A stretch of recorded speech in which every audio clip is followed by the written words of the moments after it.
comédienne et princesse, Clotilde Courreau devra transmettre, tôt ou tard, sa deuxième fonction à sa fille, Victoria.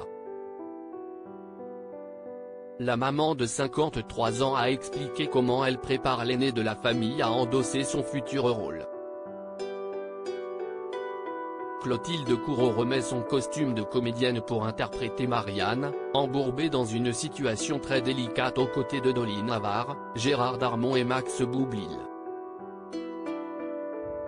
Outre cette pièce de théâtre, l'actrice de 53 ans regorge de projets, dont celui de passer plus de temps en Suisse. Mariée au prince Emmanuel Philibert de Savoie depuis 2003, la princesse de Venise se prépare également, tout doucement, à sa passation de pouvoir avec Victoria puis Louisa, ses filles.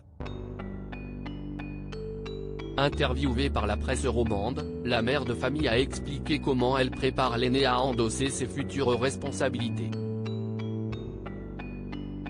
De précieux conseils comme le souligne l'Illustré, la suppression de la loi Salique, qui veut que le successeur au trône royal soit un homme, permet donc à Victoria, 19 ans, d'endosser le rôle d'héritière de la maison de Savoie. Et sa mère entend l'épauler dès à présent, il faut avant tout qu'elle trouve sa propre voie, ensuite qu'elle connaisse l'histoire de sa famille et qu'elle s'interroge, tout comme sa sœur cadette, par rapport à ce que voudrait dire être héritière d'une famille aussi ancienne, prévient Clotilde Courreau qui souhaiterait que Louisa, 16 ans, et sa grande sœur se plongent un peu plus dans les archives italiennes et françaises. Elles doivent savoir ce que cette famille a fait. Plus l'être est formé, plus il est enraciné et construit, c'est l'éducation que j'ai envie de donner à mes enfants, et plus il saura être juste dans ses responsabilités vis-à-vis d'une famille qui a autant compté à un moment donné dans l'histoire et qui compte d'ailleurs toujours, symboliquement, bien entendu, estime la maman aguerrie, qui n'a pour autant pas mis de côté sa carrière au cinéma, à la télévision ou sur les planches.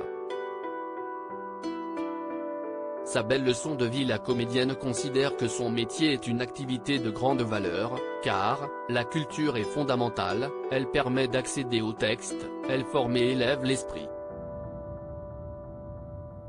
Voilà pourquoi elle ne le résume pas qu'à sa simple finalité pécuniaire. La princesse espère avoir donné à ses enfants le modèle d'une mère qui n'abandonne pas sa carrière et qui travaille, en définitive, d'une femme indépendante. À lire aussi Clotilde Courreau, ses confidences sur l'étonnante activité de son mari, le prince de Savoie, aux États-Unis.